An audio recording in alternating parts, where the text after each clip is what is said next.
Y'all ready? Have you heard anything else? Okay. Is this, are you hearing it? Yeah. Y'all ready? Have you heard anything else? Okay. Is this, are you hearing it? Yeah. Y'all ready? Have you heard me? Hello there. I am so glad you're here tonight. I am Kat Hobson, the host of Paranormal Experienced, and that's what you're listening to. We are going to be having so much fun tonight. You know, I'm getting ready to go up to Eureka Springs, Arkansas for a really fantastic conference. It's the Ozark UFO Conference, and it was the first conference I ever went to. And y'all have been hearing speakers from this year's um, event, and you're going to do that again tonight because this is somebody I have to tell you, I've had so much fun. The one time that I've gotten to hang out with Deb, she's got a history. We didn't know each other before I ran into her at the UFO Congress in Phoenix. And we kind of hit it off and we were hanging out backstage. It was so much fun. And Linda Leslie walked over with these teaspoons, long spoons, and said, "Here, we're going to bend spoons." And the rest will come up in the show. But it was my first time to even think about trying something like that. And I'm pretty sure it was Deb's too. But y'all are going to love her. But first of all, um, she is, she was a central figure, the character Kathy Davis, and Bud Hopkins' bestseller Intruders, The Incredible Visitations at Copley Woods. And in 1992, the book was made into a movie. It's a miniseries of the same name. And in 1994, she co-authored with her sister, Kathy, Abducted. The story of the intruders continues. And then she did a second book, Extraordinary Contact, Life Beyond Intruders. And that one is available online at most online booksellers, including Amazon. She's a former Indiana MUFON investigator. She co-founded her own paranormal group, A Woman After My Own Heart. She co-hosts two podcasts, Midwest Paratalk Radio and Voices of Contact, and also co-admins the Sierra Midwest Experienced, her Facebook page. She is definitely, if you have an experience, I would say that she is who you want to talk to, and she does help other witnesses. So she is retired. She is a cosmetologist. She is a Red Cross volunteer, a member of Mensa, wife, mother, grandma, and great grandma. And is that new? Is the great grandma new? Let's bring her on. Hey. Hey.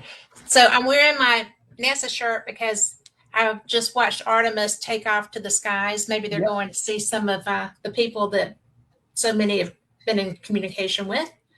So, sorry, that's my earthquake alarm. I've been getting a lot of those lately, and I try to mute them, but I can't. Stop. But anyway, you're in Indiana. Yeah, I know, but I like to keep track of what's going on around me. But do you get a lot of tremors? We get some from the New Madrid Fault that runs down okay. there. You know, it's not that far, and it kind of travels up. Indianapolis is actually built on like an old riverbed, and it's a lot of sand underneath. We had an earthquake one time when I lived at Mom's in Indy.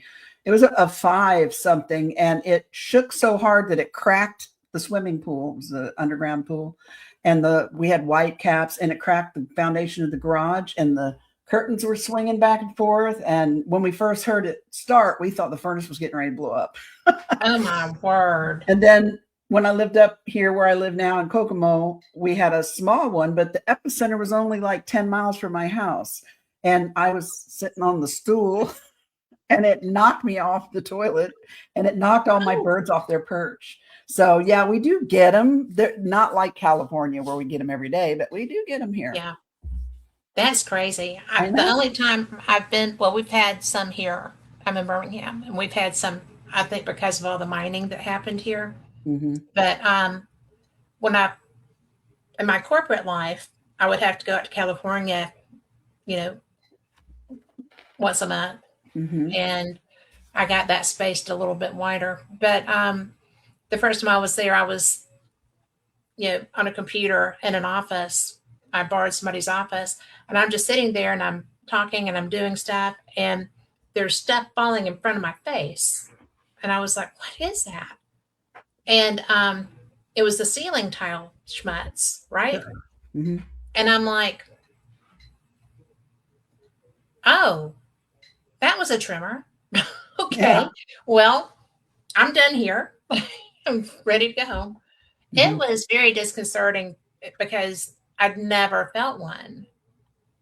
So that was That was my first trippy one. dippy.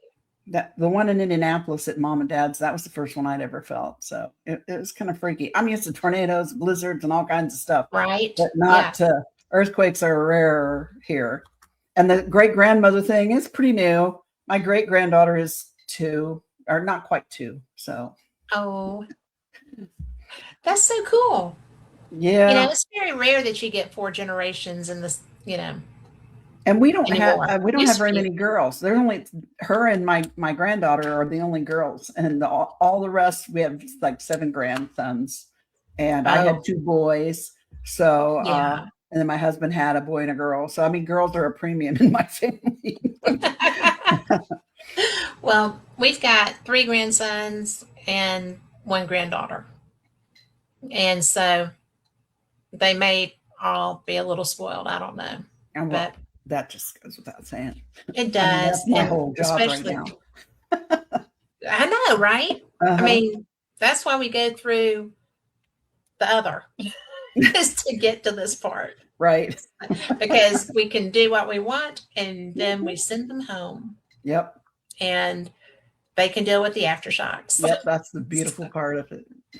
Yes, it does. Although I kind of hate to send my granddaughter home. She's my little mini me. Now she's I 20 know, years right? old, and she's going to Purdue, and she's going to be a computer scientist, and she's really smart. But she is my little mini me. She acts like me. She thinks like me. We Mm. have conversations, and she says, "Don't tell mom and dad." I'm like, "Are you kidding?" You don't tell mom and I'm dad. not. I'm grandma. We don't do that. Yeah. There's a So code. yeah, it's grandma code. Yeah, there is. Yes. But well, I have to ask you because I've heard from different people that some of the things that you experienced that were in the books and movie and everything, those are generational. Has anybody else been affected in your family by that? Because I've never really thought about that, but since we're talking about family. I didn't know it for the longest time until Bud actually started to come out and interview the family when he was starting the investigation after the June 3083 thing that he wrote about in Intruders. Anyway, but my mom apparently had something happen to her when she was a younger, like a kid, maybe 7 or Right. so, that I didn't even know about. And she started telling him about it. And it was the only time that I think she ever really said anything about anything like that in her life. Oh, wow. And then of course, my sister, she's 11 years older than me, but she had something. Now, my other sister who's younger and my brother who's younger, they don't think they've had anything like me and Kathy have, but they have had paranormal things happen to them. I don't know. For me, that seems all to be connected somehow. And I think it is connected. yeah. And my father, he's never specifically said anything, but my grandma used to say my dad was psychic, and weird things happened around him, that he was born with a veil over his face, which I didn't know what that meant for years, but I guess it meant his, sack was intact or something. But Right. that old wives' tale that mean you're going to be psychic. and he was, I will tell you that. But and then my granddaughter, like I said, she's almost 20, and she's never really talked about it, and we don't talk about it, her and I. I've never had a conversation with her about it. I'm pretty sure at her age now she knows most everything. But when she was probably 3 or 4, she went through a little spell where she had what they call night terrors and scream and bloody murder. And she told her father that the aliens were trying to come through her window and take her. And, when my kids were little and all this was going on at mom and dad's house, we tried very hard not to talk about it within earshot of them, around them, for 2 reasons. Number one, we didn't want to scare them. And number two, if sometime in the future that they did have things they wanted to explore, we didn't want to like contaminate their subconscious with stuff, but mostly I just didn't want them to be scared. Sure. And so we had a rule kind of like that we didn't talk about it around the kids. Of course, when they get a little older and they're sneaky, especially boys, we tried to be more careful, but little ears around. But anyway, I had that. Robbie asked me when Emma was born they didn't want anything like that being talked about around her. And at that point, things were going to be on TV that we didn't have to deal with back in the 80s. But now there's stuff on TV. So I was very cautious every time she came to spend the night, which was practically every weekend. And I'd see a commercial come on TV or something that even was remotely like that, I would change the channel really quick, So when this came up, my son called me and he was really mad at me. And he's like, what did you guys tell her? I'm like, we didn't tell her anything. And I was devastated for multiple reasons, not only because he was angry at me for something I didn't do or have control over, but also what was my granddaughter dealing with? She's just a kid, like 4 or 5 years old. And he said, well, she can't come over to your house anymore for a while until we get this under control. I'm like, okay, I completely understand, but it broke my heart. So it was several months, got her calmed down and everything. And he, bless his heart, I love my son. He got her a radio, got her a nightlight, got her special curtains. He even made anti-alien go away spray out of a bottle of Glade air freshener. He put a label on it. We had his little ritual he did with her every night, and she finally calmed down and it stopped and it never happened again. And then she eventually, came back and he realized that we didn't have anything to do with it. Because my son, both my kids were traumatized by it when they were little. And my oldest son, he won't even talk about it. And, I asked him one time, I said, hey, can you make it? He does 3D printing. I said, could you 3D print me an alien head of the sculpture that I made years ago? And he's like, no. So, yeah,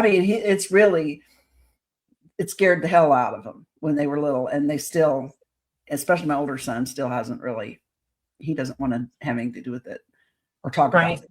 But so fast forward, like my granddaughter's 14 or 15 now. She's at my house hanging out, spending the weekend. We're watching TV and Ancient Aliens commercial comes on across the TV. So I instinctively grab the remote and I'm going to change the channel, right away. And then I thought, wait a minute, she probably just hears more at high school. Probably watches it. I mean she probably sees it. She's in high school. I'm like, I just kind of ignored it.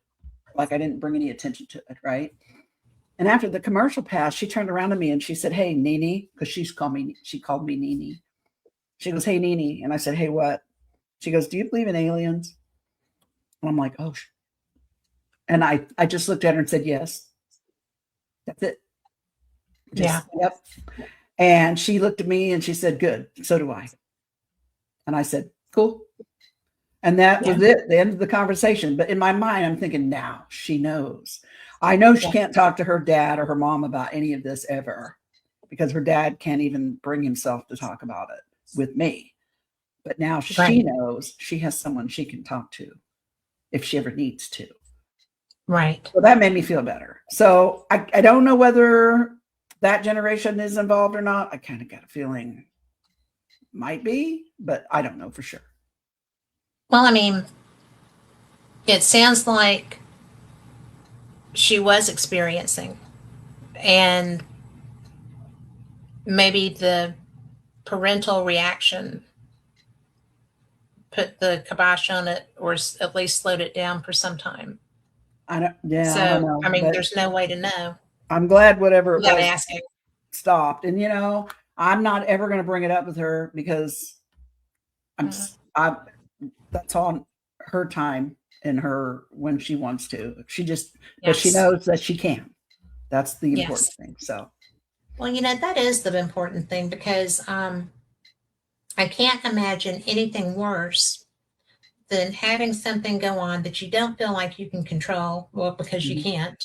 right. And then, you know, and there not being any outlet for that. Mhm. That's got to just expound it, And because this the what happened to me that compelled me into the to the public with it was 43 years ago, something like that. And back then we didn't have the internet, we didn't have cell phones, we didn't have anything like mm-mm, that. And I was in Indiana, in the middle of nowhere. I yeah, was fortunate because I had family and friends who experienced these things with me. So I did have a small group around me that I could talk to about it occasionally.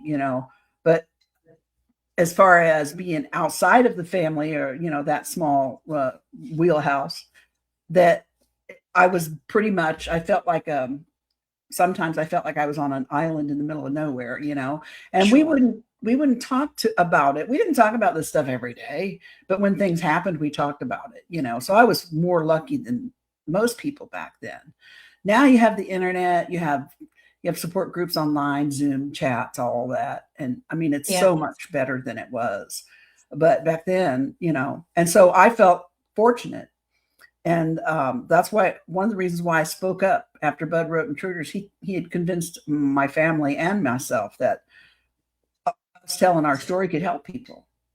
And Well, it did that, help people.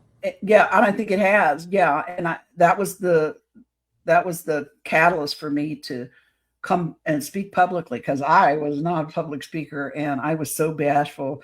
We talked about this prior to the show starting. I hate the Yeah. sound of my own voice. And I always feel like I don't I feel like I could have said things better. I don't have a Oh, great command of sure. words. Well, And so I'll hear myself say something and then I think, God, I should have said it this way. It would have made more sense. But hopefully what I've done over the last 35 years has helped some people feel more comfortable about coming forward. And yeah. well, it's, we were talking about Nancy. There's so there's so much, and she had a very unusual experience, from my understanding, as a rule. And because there's very few times that, and I think we talked about this the last time we talked, that she was allowed to visit with her child and stuff. And, so I think that, I don't think she's crazy. I mean, people saw the craft around where she lived and stuff. I mean, it wasn't like that kind of thing. Mhm.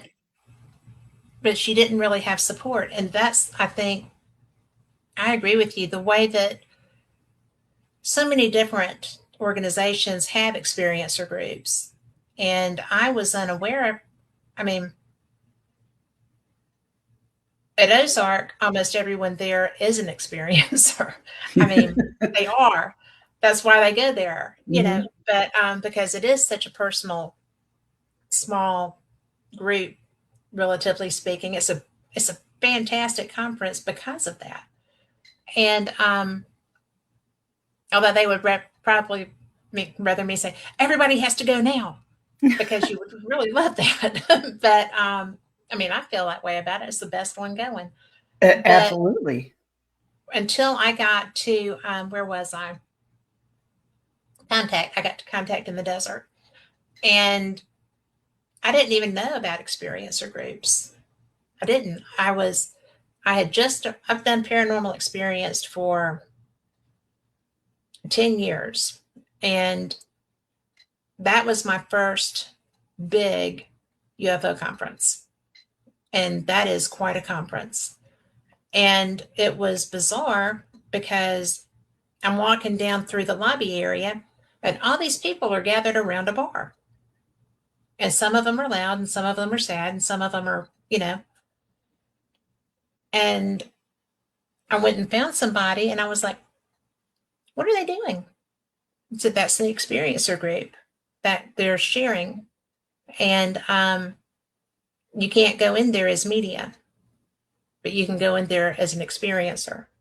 But you cannot take any, you can't be media in there. And I'm like, well, I wouldn't be media in there. I wouldn't do that. Apparently some people would, so they have rules. Oh yeah. And because that's such a personal thing. And some people deal with it, some people don't. I'm really fortunate to have a lot of friends that mediate some of those, and I've been allowed to go. I had to take my tag off and, just be me. They probably weren't real thrilled with that either because I asked questions. But I ask questions too. Because I've had experiences, but I don't always trust that that's what that was, because and sometimes it's hard for people to speak about their experiences, and it actually helps them to speak more when you ask the right questions.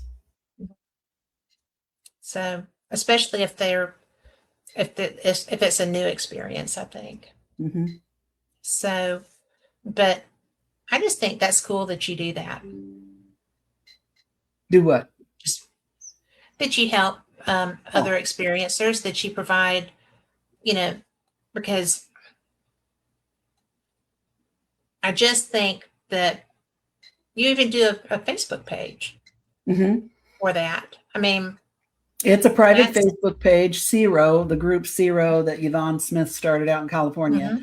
They got like a little Midwest part. I don't know, Yvonne, poor Yvonne, I kind of glommed onto her, especially after Bud passed away. I actually met her through Bud. And, she's a few years older than me, but not much, but I kind of looked up to her. And she's really nice. She's a super nice lady and very, she does a lot for experiencers. And then I didn't see her for a long time. And then I got asked to go to Brazil and speak in Brazil. And it just so happened that she was also there. And I was terrified because I went to this strange country that I couldn't speak the language all by myself, which I was proud of myself that I did that because I'm a wuss. But I don't think you're a wuss.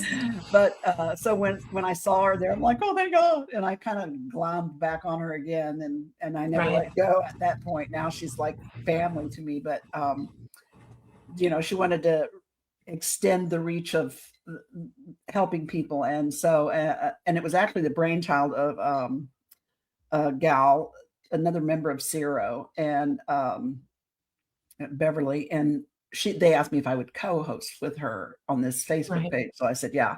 And it's been fun. It's private. You have to have an invitation there, but we keep it private for the protection of the people there so that people can share their stories with no judgment. And we don't let people come in that are like farming for guests for their podcasts and things like that. Not you, I mean, but like a lot of people would. They do that, and they don't really care about the actual people involved or their stories. And we care about them. Yeah. We want them to know that we hear them. Well, you are them.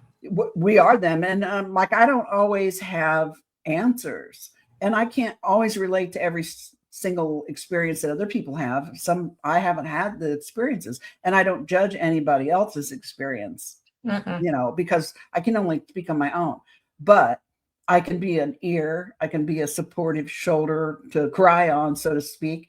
I'm a safe place that you can tell your story and not have to worry about me judging you or anybody else. Just get it out. Sometimes just getting it Yes. out, hearing it come out of your mouth can change It your whole alleviates some perspective of the on things. mystery Yeah, it or the changes your whole, terror or and you the, can recognize things or figure things out you might not have been able to do if you'd have kept it all inside. So that's one yeah. of the things I like. Well, And I'm also I participate with the John Mack Institute has a monthly Zoom meeting for experiencers, and I often participate in that as well. I don't share a lot of times, but I find it fascinating, and I try to like lend, if I have things that I've experienced that can help confirm, what other people are talking about. I try to lend that, and just be a supportive person in that group as well. And, when I first met Bud, the first time I went to New York, long, long ago, one of the first things that he did was he hooked me up with what he called his buddy system. And he did that before I even got to New York. He introduced me to a gal who was a few years older than me, who had had some time to deal with what she'd been dealing with and was doing well. And she kind of took me under her wing, and we talked on the phone. And she always told me, anytime you feel afraid or you think something's going on, call me. I don't care what time it is, day or night, 24/7. And all the buddies did this for each other. And then when I got to New York, I was fortunate enough to be there during one of his, he actually conducted like group sessions in his studio apartment of experiencers who just wanted to get together and share their experiences and, fellowship and everything. People would come in and we would talk about the things that we'd seen and what we knew and what had happened to us. And then, we'd eat and have coffee and whatever. I met Whitley Strieber there. That's where I met Whitley. I met Linda Howe there. I met so many people there at his the group sessions that he had there. Some people I still talk to this day, and it's been 35 years, and when we meet each other again, it's almost like we may not talk for 10 years, but as soon as we see each other, it's like we were just together yesterday. We don't skip a beat. It's like we're all connected somehow. And it's a wonderful thing. And, well, you are all connected. I mean, it's great. So I want everybody to experience that if they can. Yeah, It helps so much. Well, I'll tell you, Whitley is, he's an interesting person. I did a workshop that he did at Contact, and it was probably the best workshop I've ever participated in. And afterward I was talking to him, and it was so weird because it was a, at the end, he was like, if you've had experiences, well, just sit back and visualize it and meditate on it and see if you can see who you interacted with. And it was so weird because I had not ever tried to do that. And the person that I did interact with looked nothing like the cover of Contact. And what came to me in that meditation was that type of alien. And I was just kind of like, why is that there? And so when I was starting to leave, I said, that was a really great workshop. And I appreciate, you taking the time to do this, because it was at the end of the conference. And I said, but I've got to tell you that as far as I know, I have never interacted with what you experienced. That's not, who was there. And I said, so I'm a little bit concerned and curious about why that's who came through my meditation. He's like, well, then you have met them. And I said, well, okay. I just figured it's because I knew the cover of your book, but okay. I mean, Mhm. because projection. Yeah. Well, But he was like, well, with what we did, he said, a lot of, almost everybody who comes to these events has had experiences that they may not remember. mhm.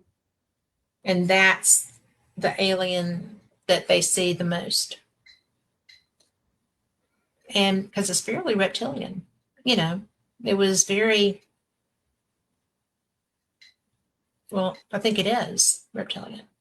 And I was just kind of like, I think I would have remembered that. I mean, so I find it interesting that the subconscious can be manipulated.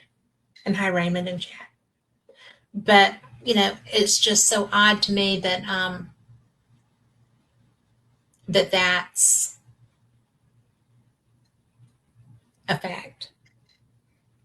Well, I can tell you that the human mind, I mean, I speak for my own human mind. I've had traumatic experiences in my life that have nothing to do with paranormal or UFO related stuff or Right. non-human intelligence.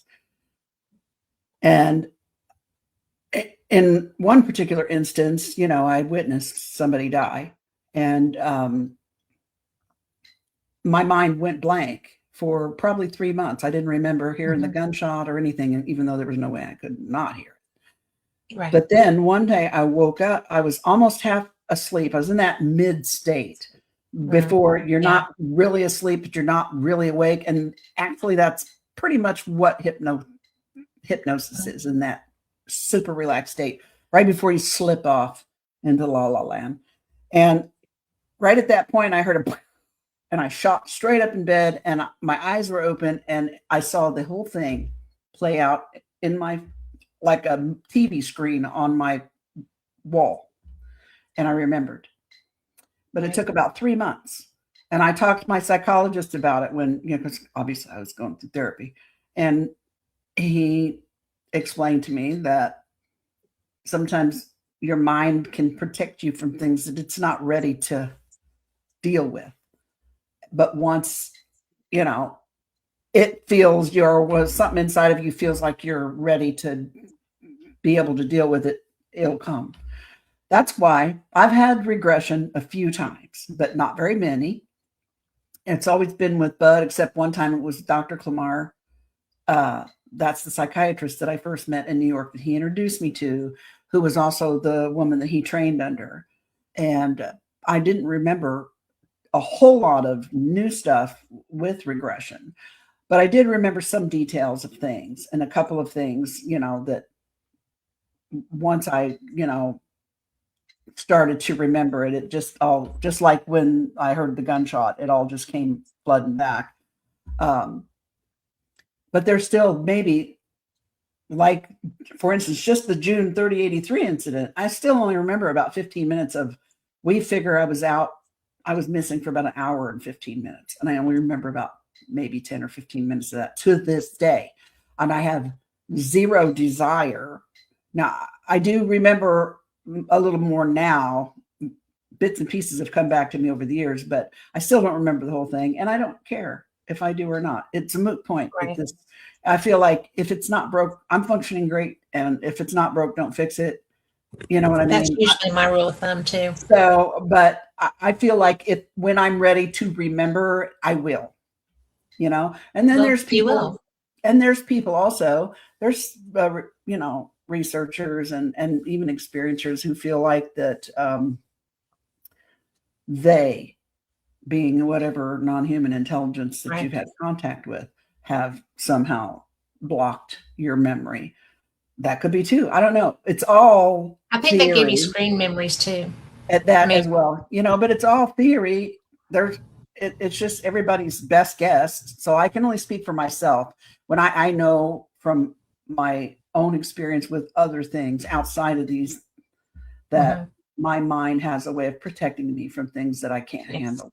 So I'm going to give myself credit for that first. Then what's left, they can have credit for.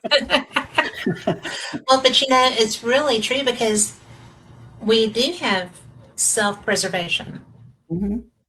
and it's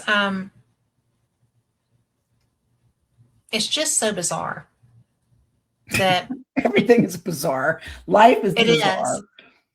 But we both knew Calvin Parker, Oh yeah. and he did not have he did not get any of that protection. He did not get any kind No. of, let's make this easy kind of thing, and that Yeah. was the strangest encounter that I've heard of. And it shook The him to his funny, core. It and he really was shook to his core till he passed. He he could, was, yeah, he never felt comfortable completely. mhm. He did more as he got older, He but could talk about it. he could talk about it. Yeah, he couldn't even talk about it for the longest time. Calvin Yeah. was probably one of the sweetest, most Oh, genuine, yes. kind souls I ever met in my life. And Mhm. when he told you something, you knew he was telling you the truth. You could feel it in Yeah. your soul, And what happened to him that night with Charlie just rocked his world. And it Yes. never got straight, never got right. Well, I'm so glad though that he insisted that they go to the police station Yeah, because there was that definitely. recording of I Exactly. mean, they were recorded talking about it. Hmm. So never, he never had a nobody believes you thing, I Yeah. mean, Well, he so, probably did, but I mean, he had the well, yeah, recording and then he had Charlie. I mean, and then there were, I guess, a lot of witnesses come about later yeah. Well, on the there were bridge or because something. even now, because I was speaking at a conference in Orange Beach, Alabama, and talked about Charlie Calvin's case, and a woman came up to me after that discussion, and she said, "I just want you to know that he was telling the truth." I was like, "Well, I never doubted that." I mean, Hmm. I said, "But how do you know?" She said, "Because I saw that. I saw that it was like a blue egg, Hmm. and I saw that land, and it was right on the river, and he was telling the truth." I was like, "Well, I'm glad that you did because, I believed him, but I'm sure that so many people might not have." There are a lot of people that saw that. I mean, that was not happening in a void, and it was Hmm. right down by the where they build the stuff. And, Yeah, I it think a was lot of just, people saw it, yeah. Well, there were So. two other witnesses that were just not far from them. Hmm. A couple Spoonem, Sparker, whatever, and they experienced that too. They saw one of the creatures Hmm. said that swam past them. That to me, I mean, there was so much validation of that case, and Hmm. he so much wished that it had never happened to him. Yeah, he did. It changed his life in a lot of Well, it made ways. him fearful, and I don't think he was fearful before that. He probably was not. I didn't know him before that happened. So, but from what he It said, didn't strike me as, because he was he only seemed like he was always 17. bashful, though. I mean, he was just as He bashful, was sweet guy. special. Yeah. And when we were in Phoenix, we had lunch together a lot because, I think he was comfortable because we sounded like each other. We were probably the only three Southerners in that whole room. But yeah. And Waynette, I still just love Waynette. So there's some good people. Hmm. So, and every so often I'll be They were doing always good something to me. else. Well, they're good. I mean, Yeah. but I have found in this realm that people tend to be.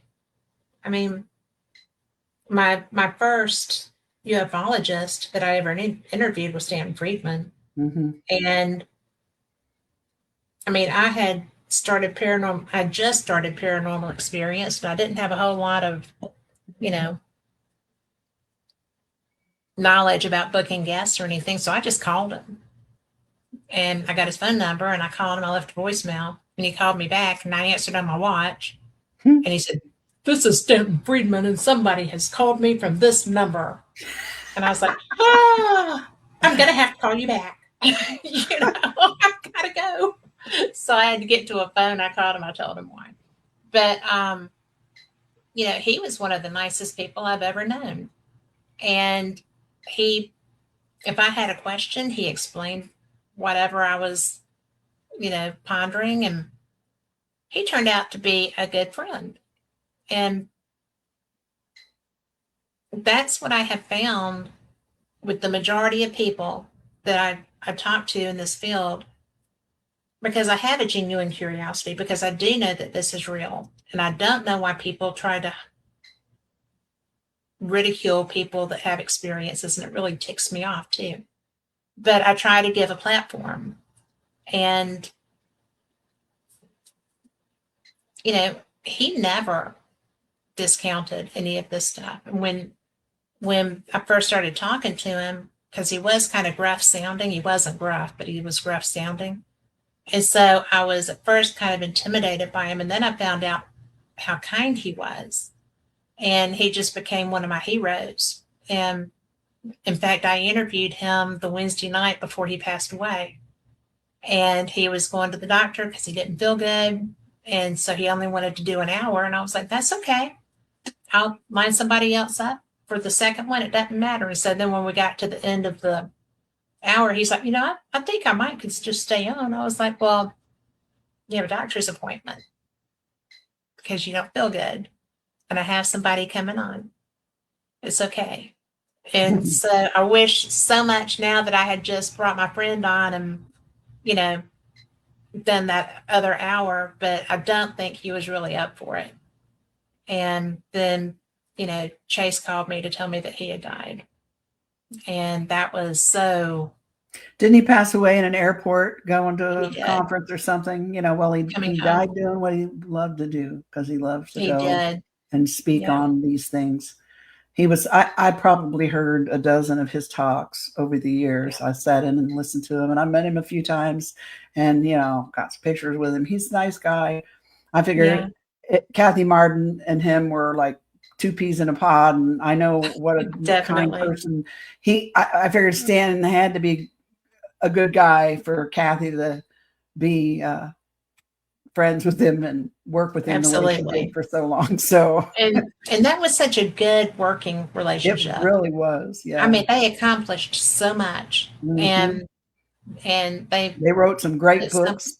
Yes, they did. And it was so funny because I actually went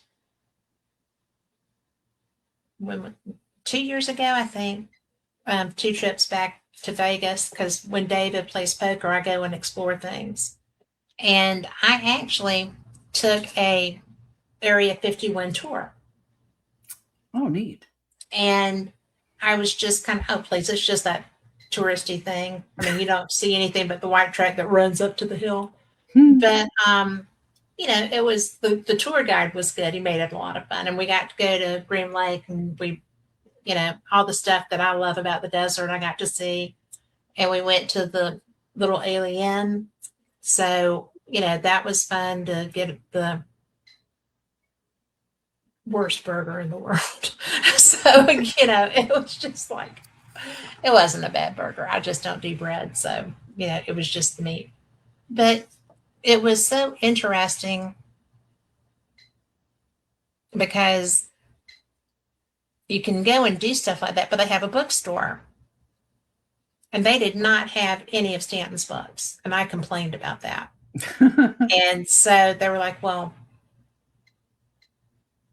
I said, he was the original, civilian investigator of this event. And why aren't there books by him here? They had one of Kathy's. So I figured probably they were sold out and the girl didn't know anything about it. But I was just like, you need to have Stanton Friedman's books in here, because he is who put this place on the map. So there you go. So I'll probably never be allowed back in there, but that's okay. So, but he just instilled such interest in so many things. And he brought so much credibility to the entire subject. He was so smart. And with, Oh my what he gosh, did, was he ever? outside of that, his job and everything, he really just, he lent so much credibility to the whole subject. It got the attention of people outside of the community, the Woo UFO factor. community. Yeah, Yeah. took the woo out of it.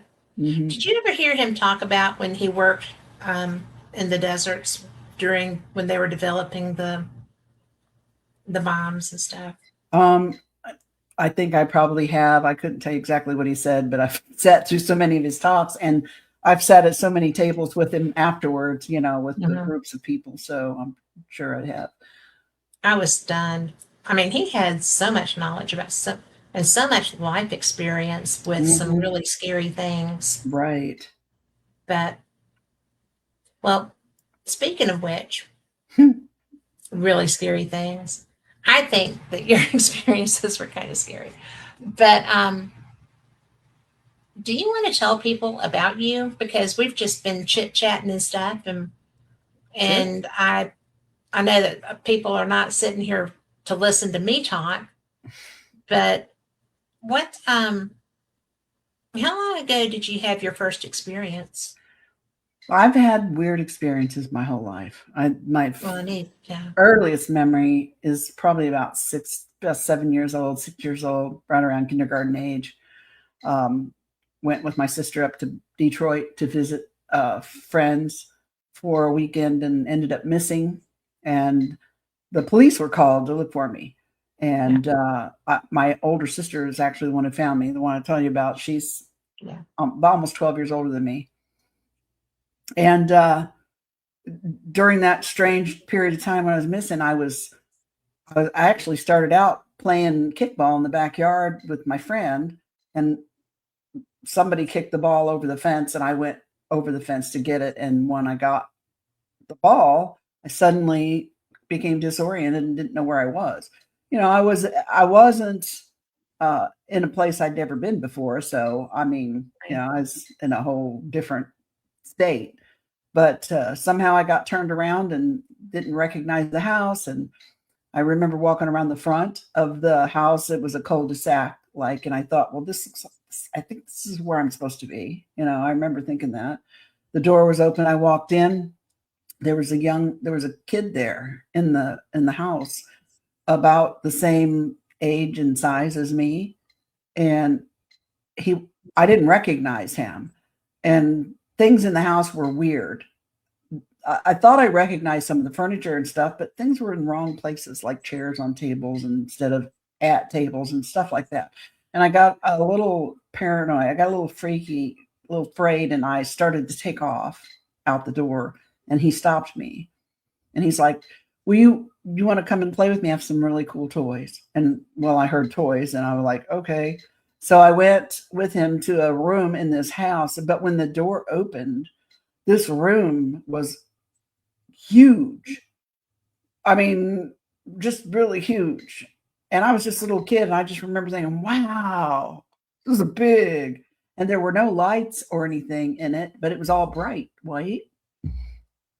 And I saw some red lights on the wall.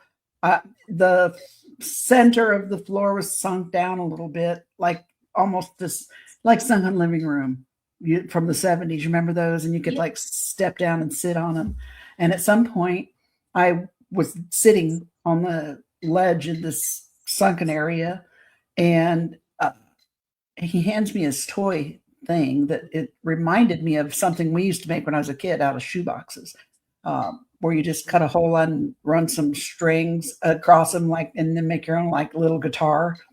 And Mhm. this thing was sitting across my lap and my legs, and he told me to pluck the strings. Well, I did, and something hurt me, and I got afraid, and I jumped up and I tried to run out the door. And when I got out the playroom door back into the house part to the front door, he was suddenly in front of me. And he says, "You don't leave yet." And at the same time, who I thought was his mother came from behind me in some other room. and came storming out. And she says, "Who is this girl? She does not belong here. She needs to leave right now." And the second she said that, it was like someone shoved me out the door. But I don't remember seeing anybody touch me. It just felt like I was just some force just shoved me out the door.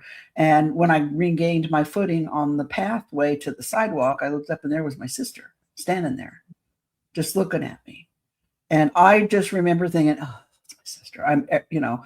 Relief washed over me. I pretty much just forgot about everything. All I could think about was how happy I was to see her. Sure. And I ran up to her and grabbed her hand. I don't recall having any conversation with her whatsoever, and she doesn't recall having any conversation with me, but she does remember finding me at that house. And she took me back to where I was supposed to be, and the police were there, and the people that we were visiting, they had been all there looking for me, and my sister found me. She knew where to go for some reason. And then we went home and didn't speak about it for years and years. And then we talked about it. When Bud came, he says, the first time he came to visit, of course, the whole family was there. And we were telling him all the weird stuff that's happened to all of us over the years, mostly paranormal stuff, honestly. Right. And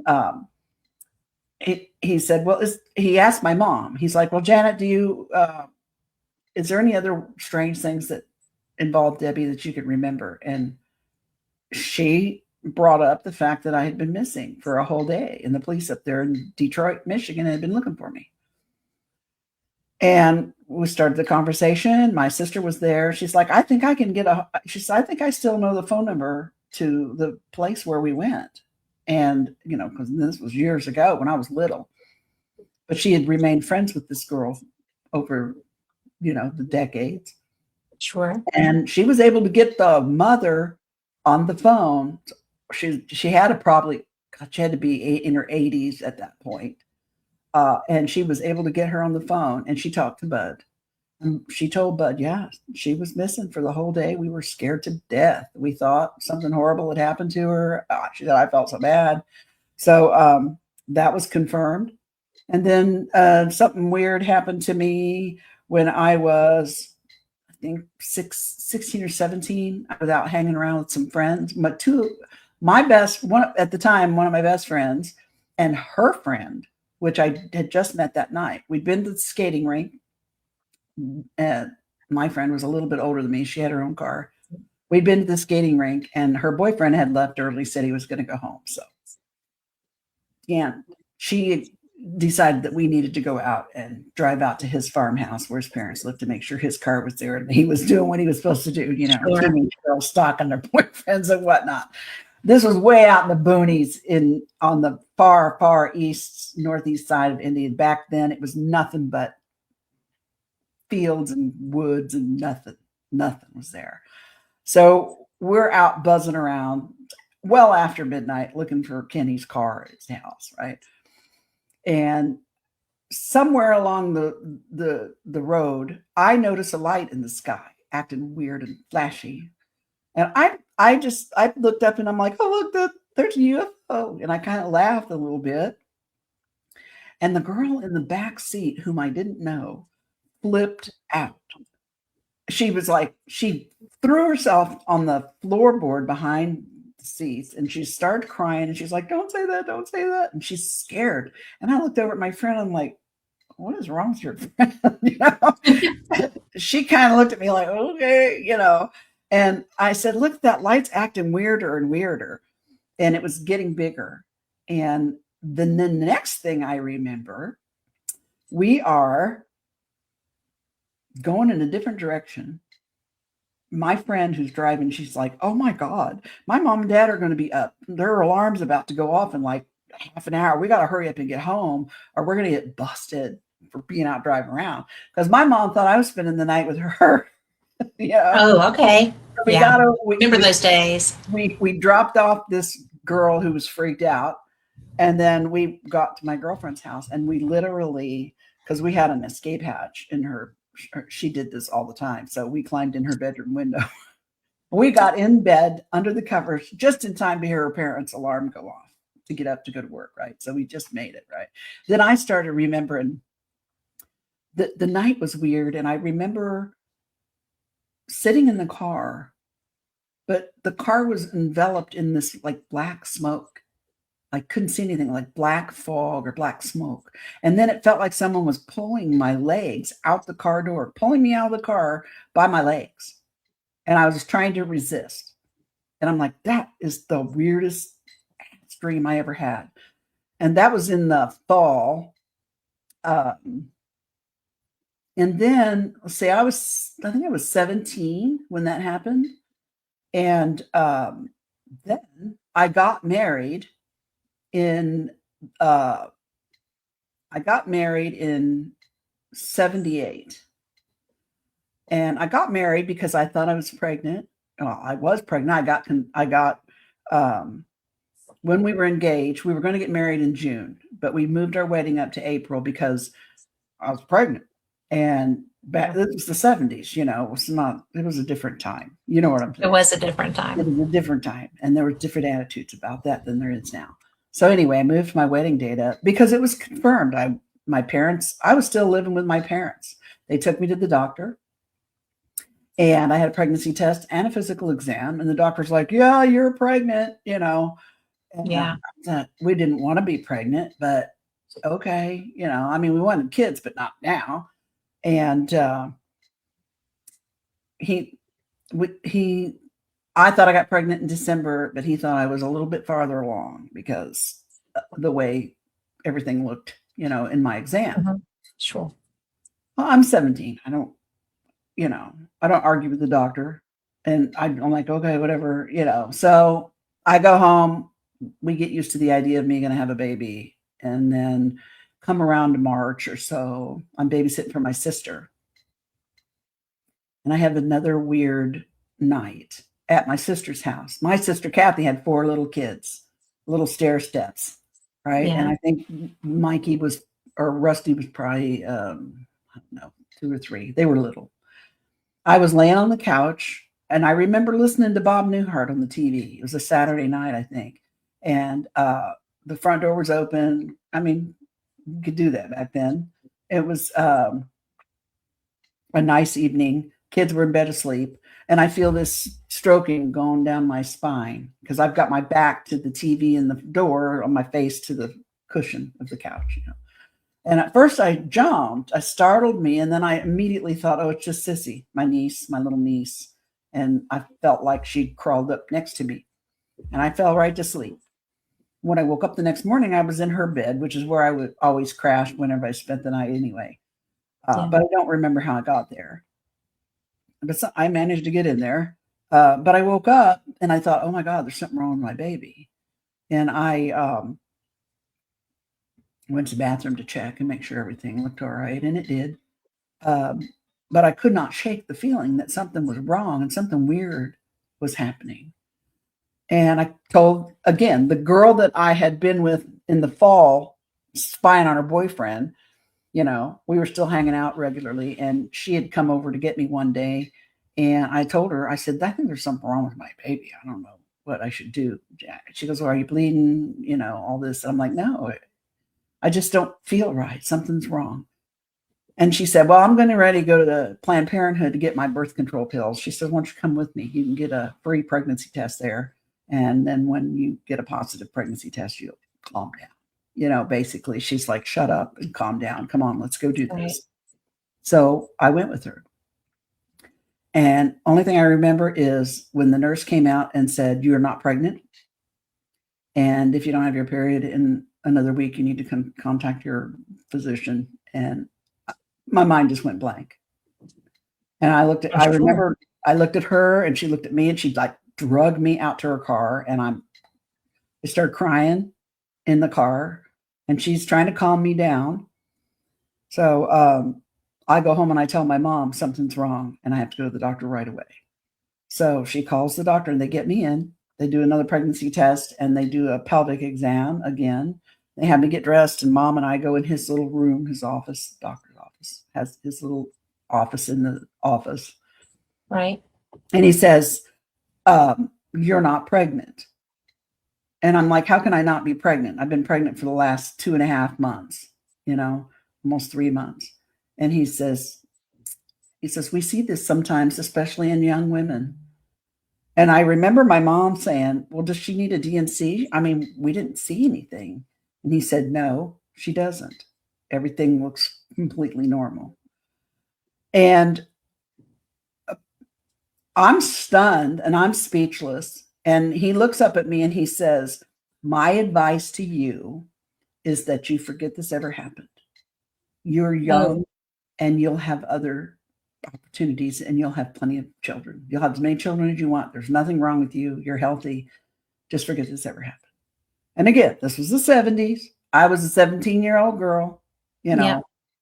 You don't talk back to a man, especially a doctor. So he had obviously seen this before, though. He said, we see this sometimes.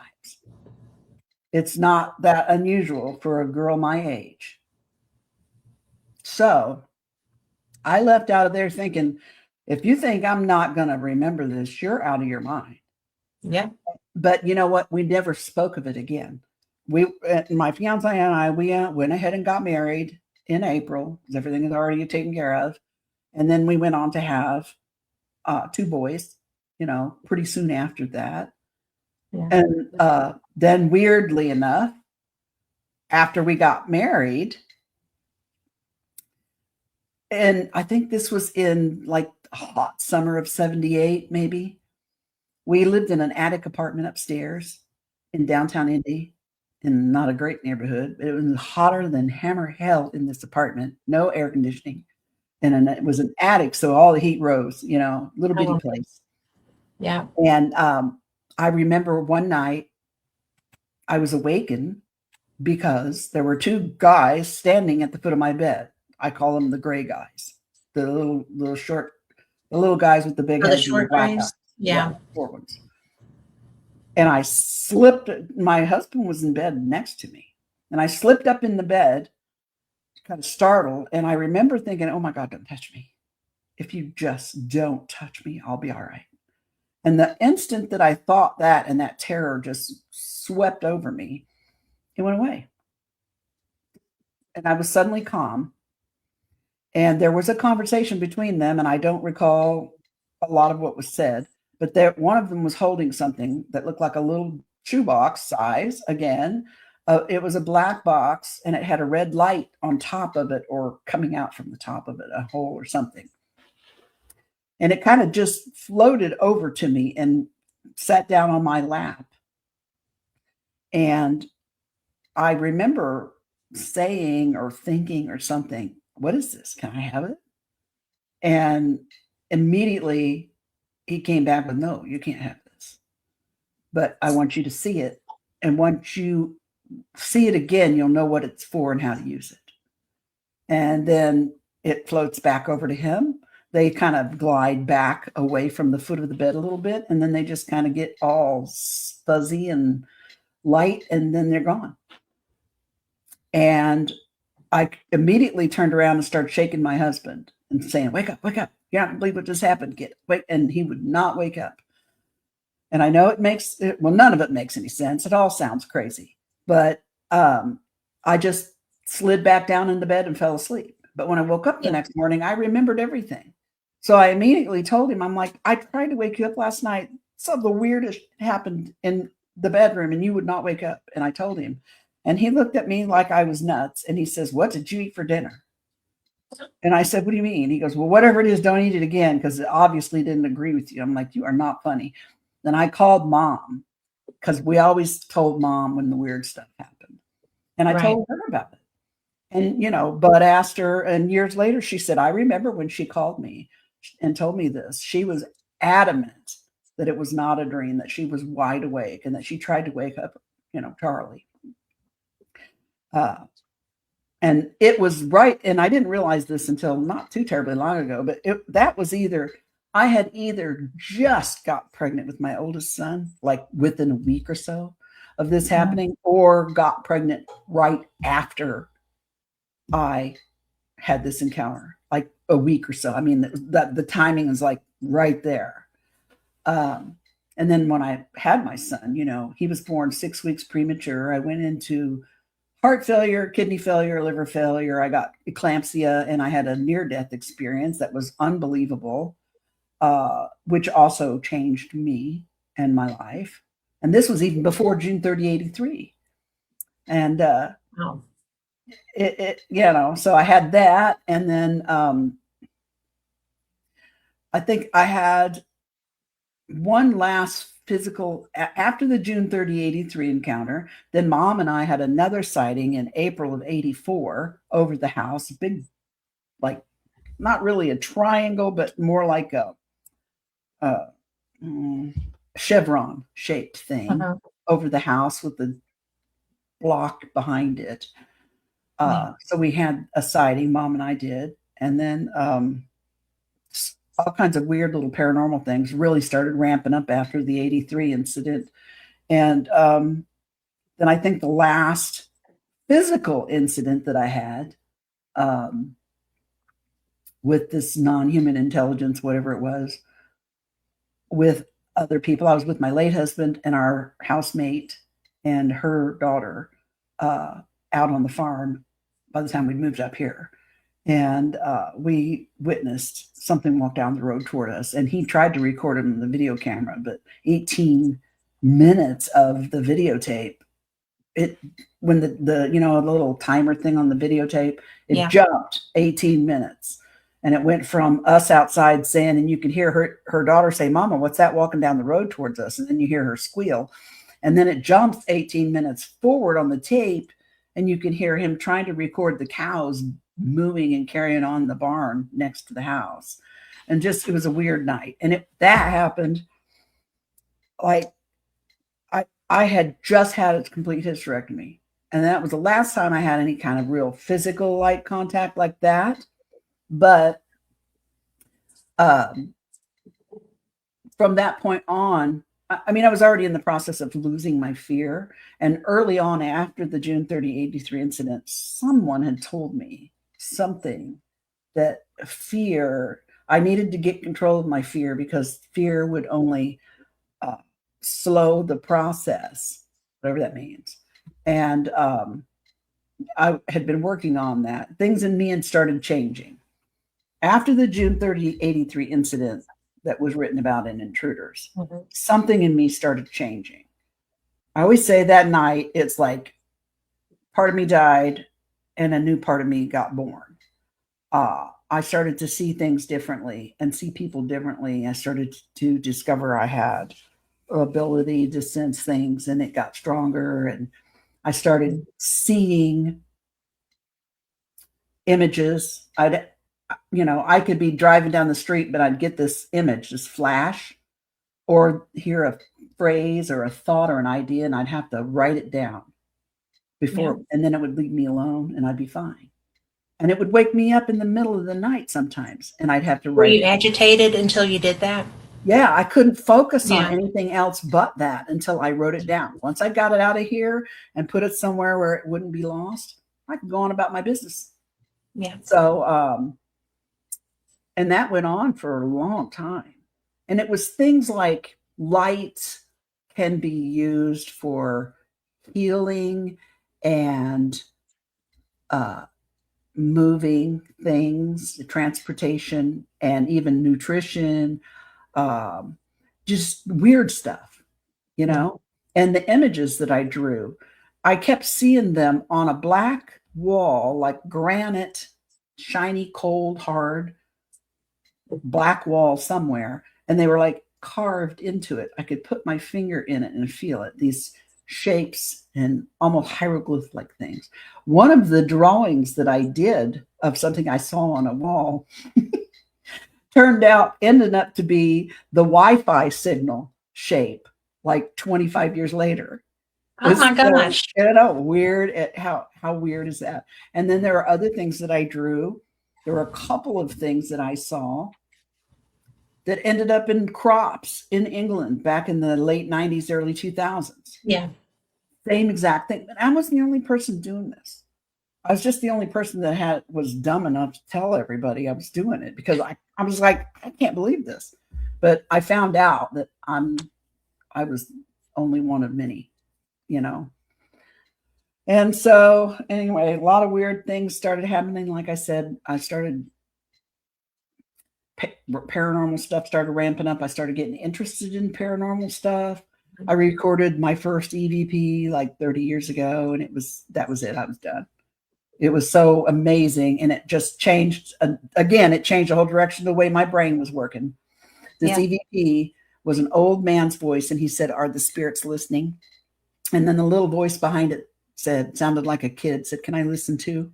And I looked up at my nephew, and I'm like, "Oh, we're the spirits somewhere else. Somebody's listening to us." And it was like, bam, that was it. I was done. That's pretty cool. It I was mean, very cool. because an EVP got me the first time too, because there wasn't anybody there. I have, And they when were I on go my to speak, recorder. when I speak in Eureka Springs, I'm going to bring a couple of my favorite EVPs that are going to blow your mind.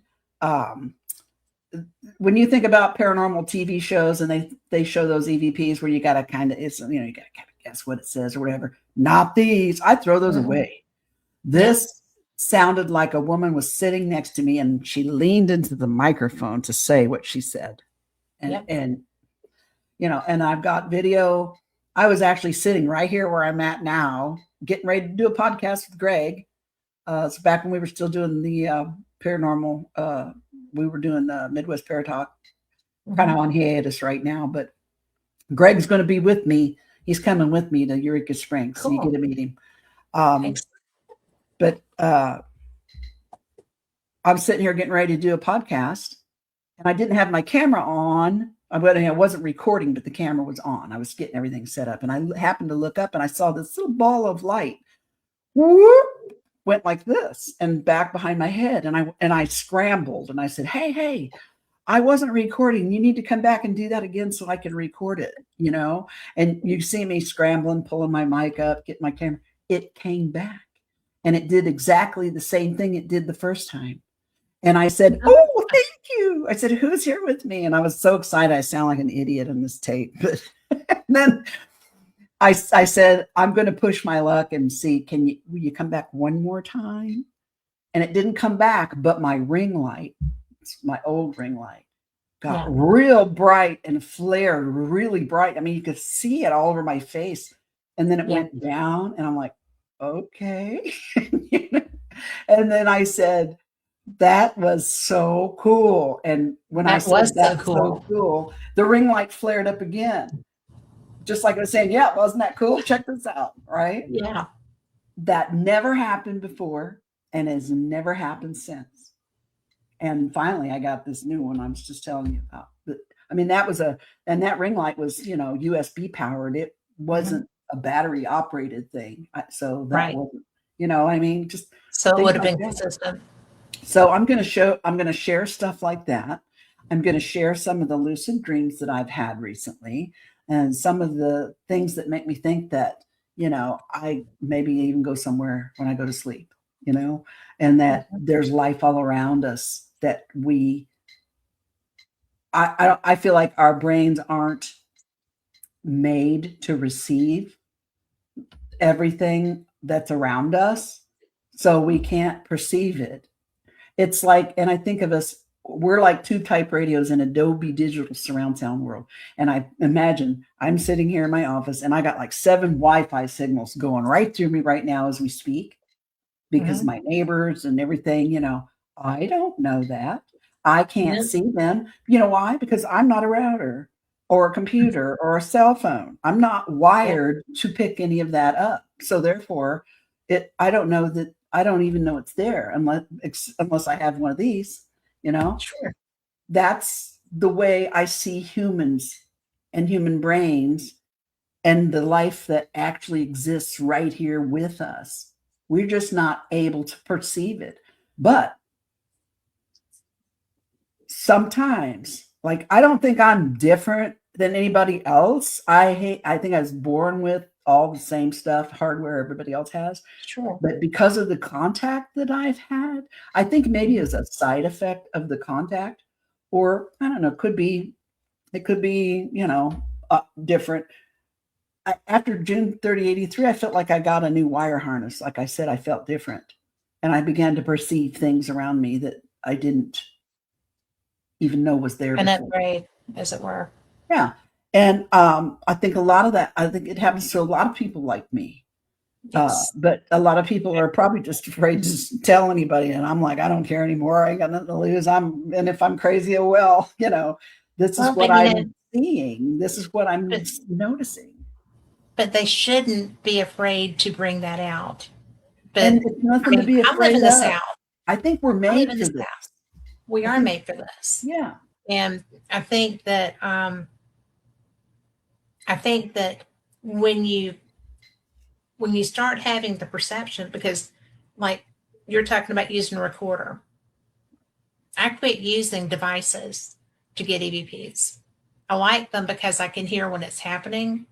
But if I use a voice recorder, just a voice recorder, I get clear, concise, well That's exactly what spoken I do. EVPs. I don't use any of And that other stuff. Just my yeah, H1 recorder. mhm. And they And call me the antenna. yeah, My because they paranormal come, groups, they call me the antenna because you get my them right. recorder gets the best EVPs. Yes. And I've got an H4 that I have such a struggle trying to run that thing, but should have got my H1. Yeah, it's But very easier. but I use a Sony and I use um just the small ones, like the dictation Yeah. kind. And I get, what Carl plays some of my EVPs right there. And that's excellent because Carl said that we got great EVP on our show with no equipment. Greg and I So used yeah, to, whenever we recorded podcasts, a lot of times in the intro, afterwards, when he played back, he'd hear EVPs in the intro to our podcast. that's crazy. Right? It's But exciting it's to me. cool. It's exciting. There's a whole world out here going on right around us all, people. And to me, that's just Well, so exciting. dimensions. I mean, it's dimensions. Absolutely. We live in a dimensional world. And I feel And like the contact that I've had with NHI that people, mhm, and I even thought were, aliens flying from another galaxy or whatever. I don't feel that anymore. I mean, they're definitely aliens and they're non-human intelligence, but I don't think they got in a spaceship and flew all the way across the galaxy to come here.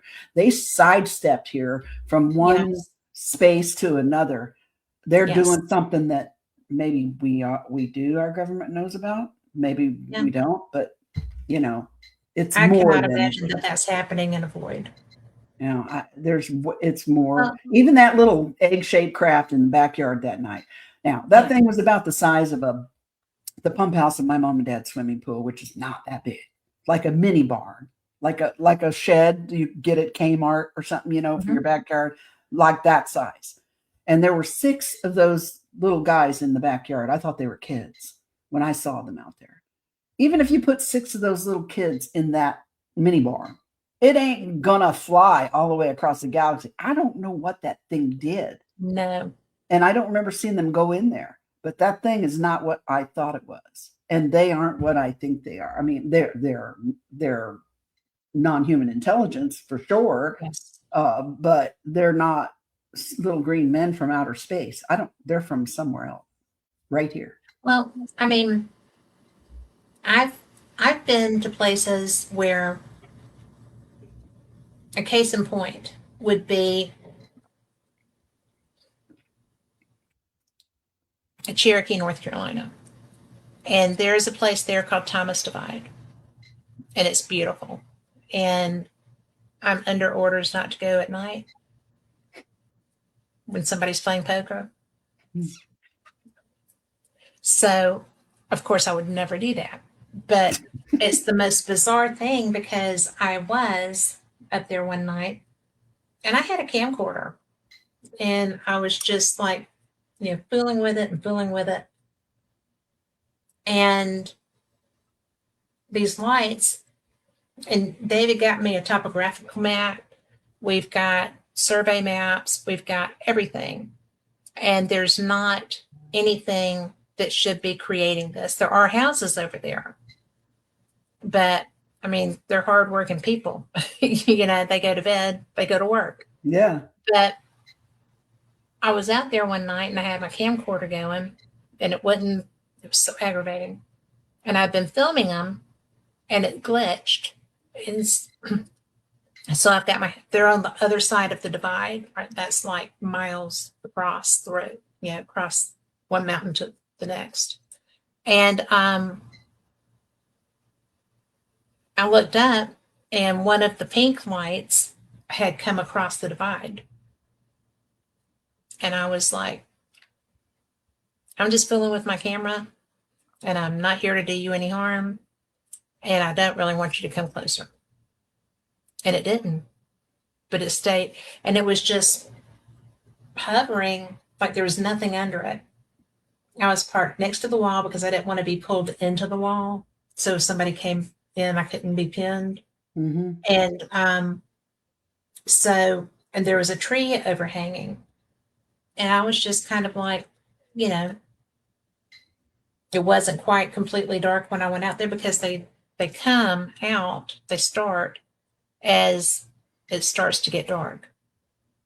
There's not a certain time, there's not a certain place on the mountain across from you where that they just come different times, and there's kind of an orangey light and a pink light, right?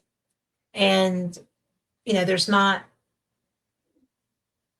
just pretty, and it doesn't happen all the time. Mm-hmm. And I've been there in the summer, I've been there in the winter. They've been there both times, both seasons. And so I think that those are something. It's just the most bizarre thing. And David's like, you cannot go up there by yourself. Mm-hmm. You cannot. I said, well, then you're going to have to quit playing poker at a certain time of night. Your choice. So, but I never get out of the car, because I was driving up there one night and I saw a boar with like 13 baby boars. Those suckers can eat you. So I don't fool with boars. We had a pig farm across the street from me for a while, and then we had one of the mamas got loose, and so my husband had to get his big boots on and try to wrangle her down. And they're mean. They are mean. These big hogs that he had were mean. I wouldn't even go outside. So I don't. I mean, and a wild boar with a litter. No. I do not get out. Your car and drive away. Yes, I never got out of my car after that. But it was, those are. I feel like I researched every way for that to be environmental. Right? There's not enough consistency in any of that for it to be just environmental. And it's like the Brown Mountain lights. I mean, Yeah, for those. They're basically the same phenomenon, but I didn't want to be the person that went missing, right? So I don't get out. I don't try to interact physically. But that was so funny, because it was like when I quit paying attention and was looking at my camera, that one got nosy, and I don't know if it was concern or what brought it across the divide, right? But when I was like, don't come any closer, it didn't. And I really think that interdimensionality is so underrated, but so strong. I'm sorry. No, it's okay. Go ahead. No, I was going to tell you, I had an experience not too long ago. Here, I'm going to see if I can find it. Because if I read it, I've got all my notes here, but it was just so weird. This was in November. We live for weird. Huh? Well, I'm the queen of weird, I guess. So I don't know why I keep saying that. Everybody already knows it. But So it was November 23rd, 2021. I was outside walking in the sun, getting some fresh air and enjoying the last little bit of decent weather when these thoughts came in my head, which they had to come in my head, but somebody was there. I had my earbuds in and it was daytime. I was walking, I was listening to my favorite tunes, feeling real zen and just kind of just really relaxed, right? And I hear this voice come up behind me and he says, "Hey, Deb." And I thought it was one of my neighbors. I pulled my earbud out and I turned around and I said, "Hello." And I looked and no one was there. And I looked around and I thought, somebody's pranking me. Somebody's hiding behind a shrub. Then I'm like, "Hello, hello," you know. And then he just starts talking. And it's like he's standing right next to me, but there's no one there. And it's not coming out of my earbud because that's in my hand. Right. And it startled me at first, but I'm kind of used to this sort of thing after, 67 years. So I said, "Hello." And he said, this is what he said to me. He said, "Hey," he said, "from this side, you look like a little bright bubble of light just floating through your daily life out here in our darkness. You're brighter than a lot. We see all of your kind out here, but you are only perceivable as light here. But when you see the tiny lights in your darkness, that's how we look to you." He says, "But you know what? Where I actually am, I look just like you." And I thought, and I said, and me being a paranormal investigator, what is the first thing I say? "Well, are you dead?" Like, "Are you a spirit?" Yeah. And he laughed, which kind of surprised me. He says, "No, I'm as alive as you are." And I said, "Well, are you one of those gray guys?" Talking about the aliens, right? Right. And he says, again, he kind of chuckles a little bit and he goes, "No, they're your future." And I said, "Well, who are you?" And that was the end of the conversation. End of conversation. I looked around and then I thought, God, I hope none of my neighbors saw me talking to myself standing out here in the middle of the road. Well, but he knew your name. He knew my name. And I've had, this is another strange thing that just happened this last year. Remember when we had had the Northern Lights that we were able to see up here? It was about a year ago, I guess. We got them down here. That's a pretty big deal way down there. It was a big deal to be here. But I was outside in my backyard and I had cut off all the lights so that I could see really good, right? And my husband was in bed asleep. He goes to bed at 7. He's an old fuddy-duddy. David does, yeah. But so I'm standing out there and I hear a man say, "Hey, Deb." And I thought it was the neighbor next door. I thought maybe he was outside looking at the lights too. And I said, "Hello?" No, didn't say anything else to me again. I didn't hear anything else after that. But I heard a man call my name. And then the weird part was, like the next day, I get a DM from a friend of mine, an old school friend that I went to high school with. And she says, and because I had put this on my Facebook page, that told, "Hey, I had a weird thing happen last night." And she goes, "I saw that on your Facebook page." And she said, "I felt compelled to send you this poem that I just read." And she sent me the most gorgeous poem about somebody reaching out across space and time to speak to me. And I thought, that's how the universe works. I get all these synchronicities, all these things happen. And somehow someone wanted me to notice this because it came from someone I would have never expected it to come from. And that got my attention.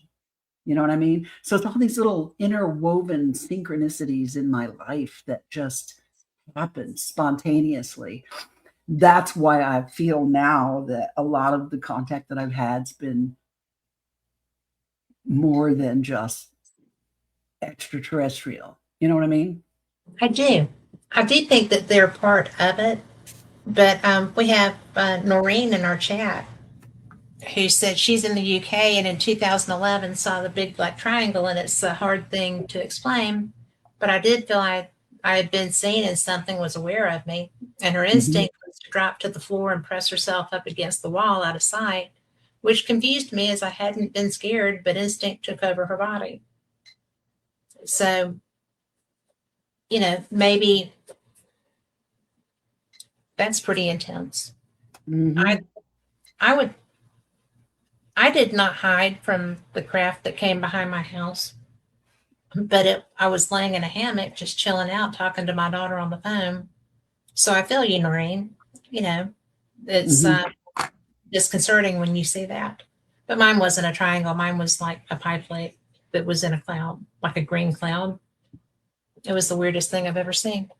But I think I'm a bit desensitized at this point in my life because it's been going on for 60 years that I can that was remember. the closest one had been to me because Mhm. it was like almost eye level with me, just going between, and it wasn't big because it went between two houses.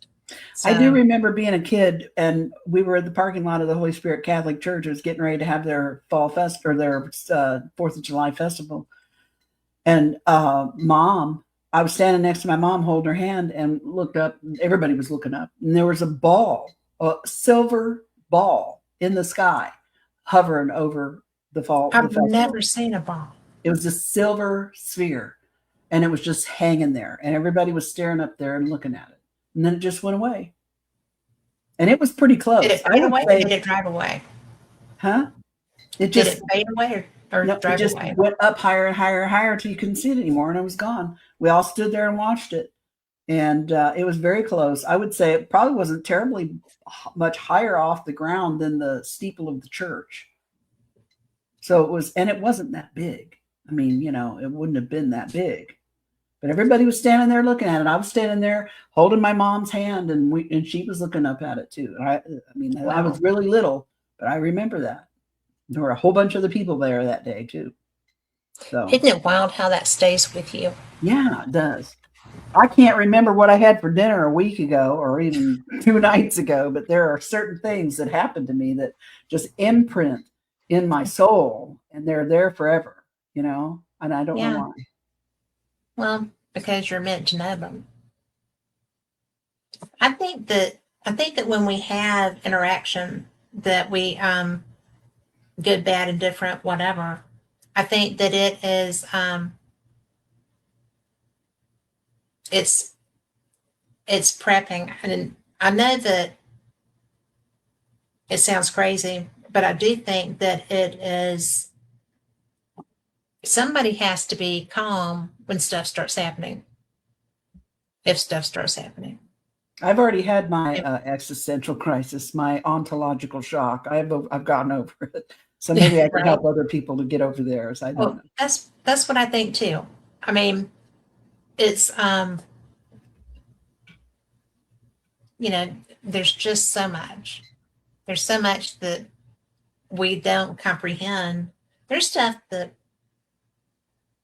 like two people can be standing in a room and one of them have an experience and the other has nothing, right?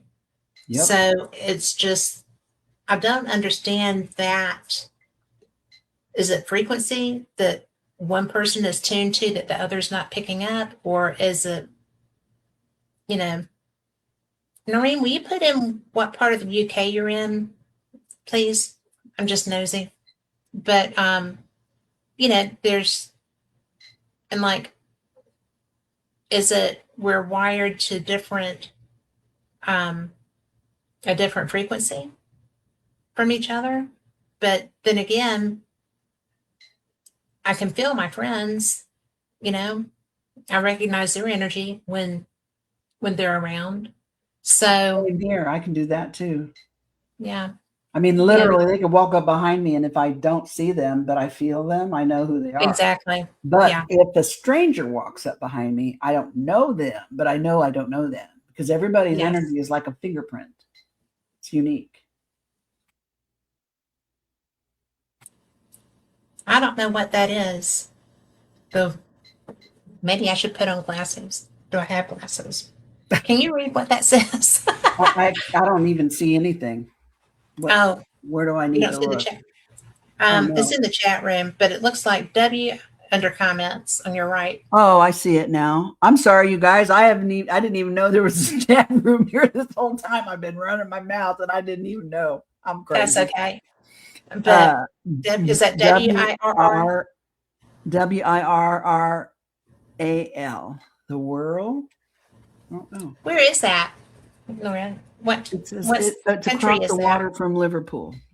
Oh, okay.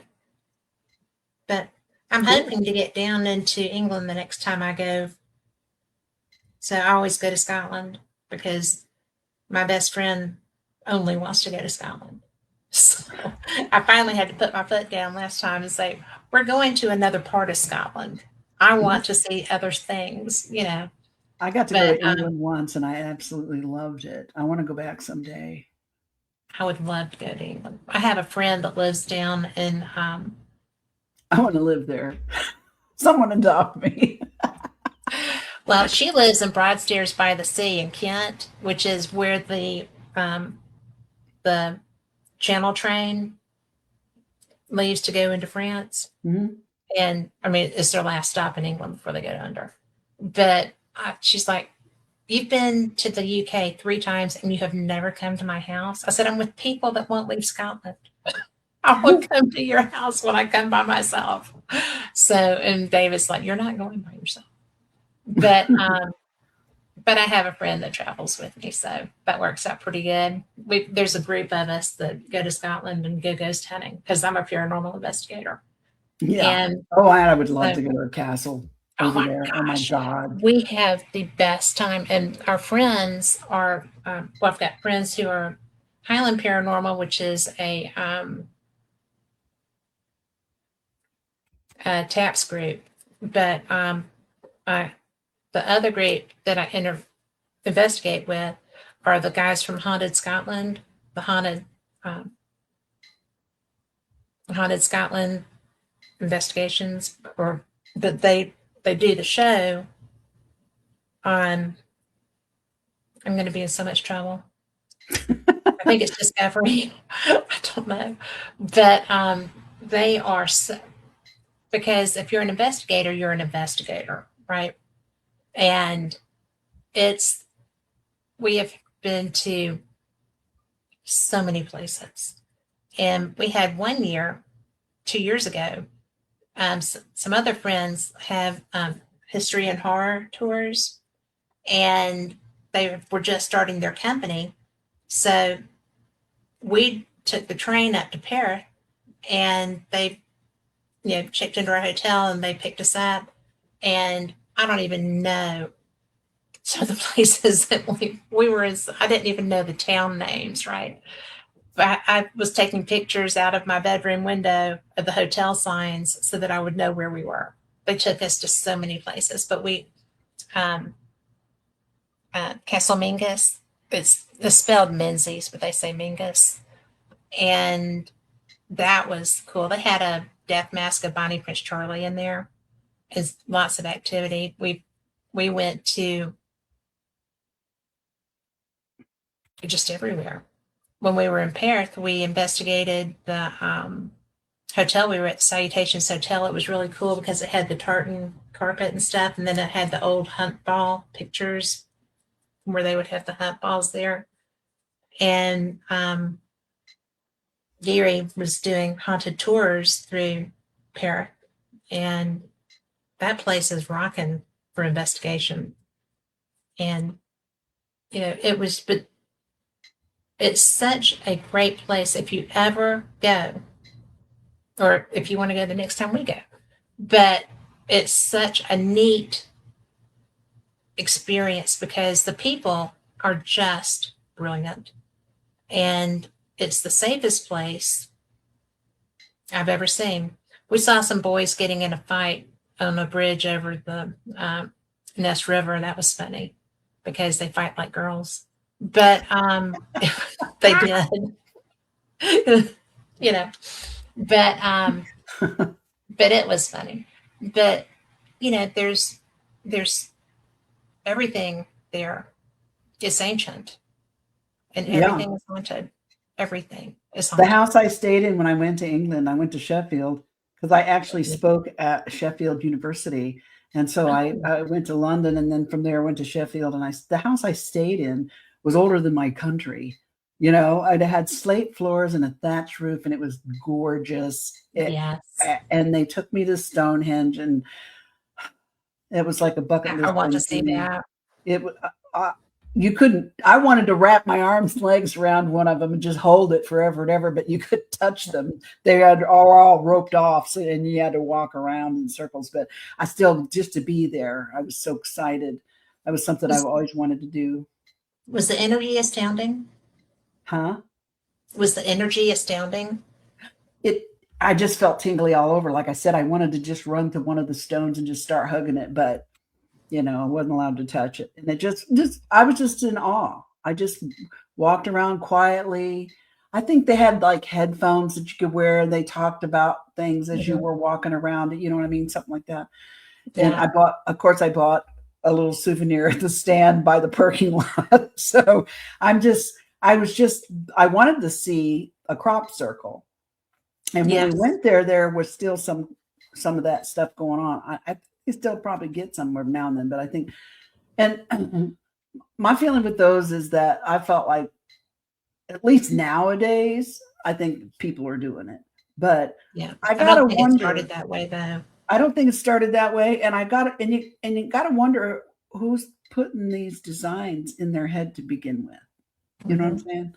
I mean, that's what I thought about. There are certain old school, like OG, some of the early ones that when I see, I feel some type of way. I can't describe it. Just does something to my body. I have this physical response that I can't even control when I see them. But it's only a couple of them. Some of them are clearly just, y'all need to don't lose your day job because you suck at making crop circles. They're awful and raggedy looking. I make better crop circles with my lawnmower on accident, you know. I do know. I'm just saying. So Marie said that she lives across the water from Liverpool. There's a lot of UFO activity in Wales, and they can see part of Wales from where she lives. And she's been fortunate to have had a few different experiences that she's tried to debunk, and they remain unexplained to her to date. So that's pretty fun. And see, I'm a debunker. I'm probably the biggest. My biggest skeptic is me, because anytime something weird happens, and it's so easy to fall into that rabbit hole, just blaming it all on weird stuff. And I don't want to be that one. And I'd rather research it. The natural curious part of me really wants to know. So I will dig, and I will figure out. That's why I was one of the best investigators that Indiana MUFON had for the longest time, because I would dig.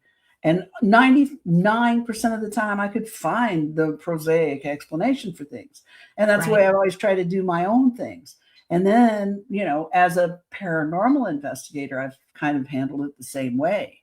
But, you know, and sometimes I might come off as acting like somebody that doesn't believe in any of it, but that couldn't be farther from the truth. Yeah. True. I mean, once you have your own experiences, you can't put that tube. Yeah. You can't put that toothpaste back in the tube. No, you're done. You're cooked. But I do try to find, you know, logical explanations. You know, the incident that I had at the old Paulding jail in Paulding, Ohio, right across from Fort Wayne Airport, right across the state line. I was doing a live show from inside the jail, and I did something pretty provocative, but acted like I was innocent. They know, but these cast iron doors just started slamming and banging and being so, you know, but they weren't moving. And it feels like things are stomping around. I feel like I'm hearing this. And then my producer at the time said, I'm hearing this. It's coming through. I'll let you know, because he could hear them talking. And he said, I'll let you know when you need to move. And it wasn't just a couple of minutes later that he said, okay, you need to pick your laptop up and get out of there. And I was like, what? No. He was like, you need to get out of there. you know. So, I've been at a lot of paranormal investigations with a bunch of young kids. And mhm, when something actually happened, they all run and scream and carry on. And I'm like, go home. yeah, you don't need to be here. No, go home because, Yeah. I'm running towards the sound and they're Because you all want to knocking know. me over to get away. It's like, why are Yes. you here? Go home. You know? Well, but I mean, he was hearing verbiage that I wasn't. Uh-huh. And I'm like, if they can, but they're not physically moving those doors. Those Mm-hmm. doors are not budging. It's Mm-hmm. just the sound of them slamming, you Yeah, that's know, wild. and the sound of the stomping and stuff. And Mm-hmm. it was, that's the one that got me on TV. So I was like, so that Wow. was, and it was the most terrible TV appearance anybody's ever had. No Uh, kidding. It was horrible. I never tell people where I was on that. uh. But I had a hole in my shirt and I didn't know it. Nobody told me. I was That just would be like, like my friends would do that to me. I know, right? I'm like, why didn't you say something? But it was just crazy. But it was that's the most haunted place I've ever investigated. And I live right by Sloss Furnace. So, which is also very active. And they've turned it into a museum now. And the new person over it's always been a museum. But they're like, oh, well, we don't allow paranormal investigation. I'm like, why? Whatever. I mean, maybe you should dance with the one that brought you. Because if it wasn't for the paranormal community, this would not still be here. Right. And, she didn't like that. Oh well. That's okay. It needed to be said. But I mean she wasn't gonna let me investigate anyway. So I just bought a tour. And I went and did the self tour. And it was a good day. And so whenever somebody's like in town and they're like, can we go to Sloss? I said, well, not officially. Hey, Lori. And it's just really, it's such a great location. What did you hear? Who, me? Mhm. When? You look like you heard something just then. Oh, I have my bank of security cameras. The monitor is right next to me, and Oh, somebody okay. pulled up in front of my house, and now they've shut their lights off, and they're just sitting there. So I've kind of got one eyeball on this. Like, what are you Yeah. doing? It's 10 o'clock at night here, almost. Yeah. So I got my eyeball. I always got my head on 360 swivel. That's how survivors Absolutely. roll. So I just got my eyes peeled. Everything's locked up. Well, Sorry about that. I got no distracted. worries. No worries. But Lori in chat is my bestie that we go over. She comes, we've been three years in a row. And she said the standing stones were really amazing. And when we were there, she didn't know about energy circles, like tree circles and stone circles and stuff. Mm-hmm. So we went to um, I can't remember the name of them, but they're an Outlander thing with stones that they, you know. But it was so interesting because the energy there wasn't what I expected. Are they still there? Mm-hmm. They're just sitting there. Yeah. Maybe they don't know you're up. So I don't know who you are. I don't know. Yeah, yeah, life is weird. life is weird. But so we were in Dunkeld and they had beautiful tree circles and she was having something. Oh, she had something wrong with her. Was that where you had something wrong with your shoulder and I fixed it? But when I went to fix her, the muscles, and I just, flowed, you know, and she was like, "Whoa!" And I was like, "It's fixing it, right?" She said, "That's so strong," and I'm like, "Oh." I'll dial that back a little bit because you never know. I don't know. And so I was like, you need to. No, it wasn't Stonehenge. It was up in Scotland, and it's the Lori, put that in there. It's the ones that they actually touch to come to you, to change time. But I was so amazed with the energy there, and that she was, she didn't know. So I showed her when we were in Dunkeld, it was by the river, it was such pretty trees and so many circles. So when we got up to the stones, she was like, "Oh, look, there's tree circles, and I'm like, yes, there are. You know what to do with them." So, it's amazing the places that you can find to heal, and you don't even know they're there. But that was a whole different topic. Jump on you. Sorry. That's all right. It was interesting. I was interested. I love all that kind of stuff. I love energy. I'm an energy worker, and it's cool. It's all around us, and it's all a part of us. And I mean, that's one of the things I said earlier. I was trying to practice my skills and hone my skills, and I want to be able to control some of the things I can do. You mentioned earlier about the spoons bending and all that jazz. I'm bringing some. I came home and I was practicing it, and I was getting really good at it. I mean, I've got some that are like triple and quadruple twisted, and I made so many of them that I made myself a mobile with all my spoons. Oh, how cool. And it's really cute. I still have mine. I still have my spoon. My husband trips out on it when he sees it. And the funny thing is, my hands, I have arthritis. I have to get my husband to open a bottle of water for me.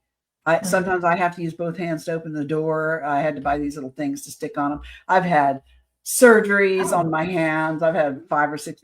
And yet when I go to do this, as soon as that starts feeling hot and I start twisting, and it gets hotter as I twist, it gets hotter to the point where when I've got like a quadruple twist in the spoon, it's hot to touch. Yeah. It's really hot. And then when it cools off, you will never bend it back. Dave tried to bend him back and straighten him up. And he's like, how the hell did you do this? I'm like, I don't know. They just do. I just do. He goes, you can't even open a bottle of water, but you can do that. I'm like, when I was a kid, I would melt the lid off the water. Yeah. When I was a teenager, I was 15 years old, and I will never forget this because my sister Kathy said something to Bud on the phone, and I actually have the recording of her talking to him. And she said, Debbie has powers that I don't understand, but if she could ever learn how to control these things, she'd be something. She told that to Bud, and I had no idea that she thought that. But when I was 15, and she was older than me, she was 11 years older, she decided that we were going to refinish Mom's kitchen cabinets for Mom and Dad's anniversary present. So we were going to take all the brass handles off and clean them real good and polish them. And then Kathy was going to refinish the cabinet faces and make it like a new kitchen, for Mom for their anniversary. So my job, I had the crappy job of sitting in the stone driveway with the scrub brush and a 5-gallon bucket and a bottle and some soapy and to clean all these. And my parents smoked. So, there was nicotine. Oh, so much. Yeah. And I was not a happy girl. I was pissed. And I was mad at my sister for making me do it because you did not tell her no. And she was like the second mom, the boss, the queen of the place, right? And so I'm out there just cussing her like a sailor, scrubbing these things. I got my hands in this bucket of water, so I can't see what I'm doing. I just know I put a brass handle in my hand and scrub it with this brush and get all this cigarette smoke and gross off of it. She comes out to check on me and see what I'm doing. And so we dumped the bucket out. I said, I think I got them all clean. I don't know. I didn't really care. We dumped the bucket out and hosed them off. And about half of them were so twisted that we couldn't use them. We couldn't make the holes. They were so bent and twisted that we couldn't make the holes go back in to the cabinet. So my sister ended up having to buy a whole new set of pulls, which made her mad. Yeah. She was yelling at me because I did this and we were trying to bend them back and they're brass, solid brass. They weren't going anywhere. I don't know how I did that, but I guess I did. Anger. And Yeah, she because told, you were angry. and she told Bud about, my powers and if I learned how to control them. And I'm like, good God, if I learn how to control this sort of thing, I could be dangerous. Rule the world. I could be dangerous. So anyway, I've been messing here lately. Probably last year, I've been messing around with kinetic energy where you move things. Yeah. And I've had some minor success. I need to practice more. I don't spend enough time. But like the spinning wheel and things like that, I've been able to actually get them to move, even with the glass dome over them. So I know, and I wear a mask and all this stuff when I didn't have the dome. I mean, I've been working on stuff like that, trying to cultivate that. For some reason, something keeps pushing me. Remote viewing, something I've been fascinated with. And I've been, but I'm not very good at it. I'm not very good at it. I don't think I'm very good at it. I have a couple friends that are remote viewers that say that I have promising that I do pretty good, but I need to practice. I just need to get my head focused. My problem is my brain is thinking like 4 things at once. And I can't even really meditate worth a damn because I can't quiet down my brain. Let me tell you, I thought I had Alzheimer's, and we're going to have to go, but I just want relevant to that. I thought I had Alzheimer's, got tested, have adult, postmenopausal ADHD.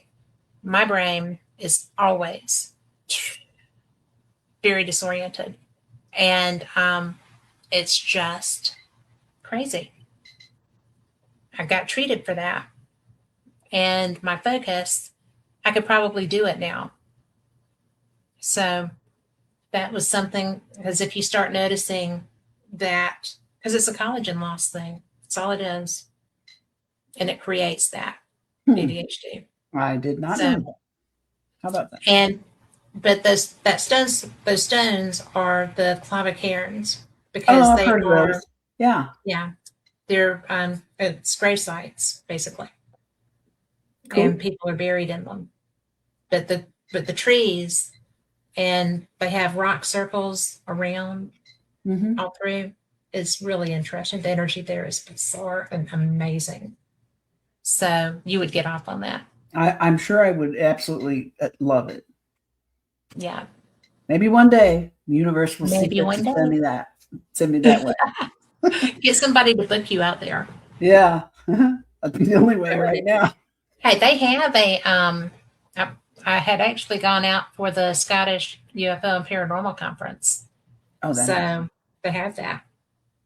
And I don't think that they would have a lot. I don't think they would have a lot of money. It was teeny tiny, but it was really good because good people. Malcolm Robinson was there, and for the UFO side, and then they had. It was amazing. Actually, they had a witch and they had a psychic, and I can't remember who the other person was, but it was good. But we're going to have to go. I can't believe that 2 hours has gone by. Yeah. So thank you for coming. You're going to have to do this again. It was really great catching up with you. And I'm going to get to see you next week. Yeah, it's going to be so much fun. To think about all this stuff. Yeah. But I do want to go get dinner. Yeah. I'm sure we'll figure it out. And I know Greg wants to go have a look at the crescent. Yes. I want to go look at the crescent too. Carl's going to be there with his bride. Carl, the guitar. Oh, okay. Yeah, that's Carl Albertson. Oh, okay. I don't think I introduced y'all. I'm sorry, Carl. But you might have. But I was focused on that guitar. When he pulled that up, I'm like, oh. Oh, I know, right? Yeah. He is so gifted. He is bizarre with he's just brilliant. But bizarre skills. He just has mad skills. It's crazy. You can do anything. That's awesome. But thank you. Thank you so much. You're welcome. And I've just enjoyed you. And for everybody listening, because I know there's people out there, and I'm just so glad that y'all are. And we will see you next week. Same cat time, same cat channel. I will be in town for this week's fate. And then I'll leave Thursday to go to Ozark Mountain UFO Conference. So there'll be all kinds of information coming out of there. So we will talk to y'all soon. Be blessed. Have a great week. Good night.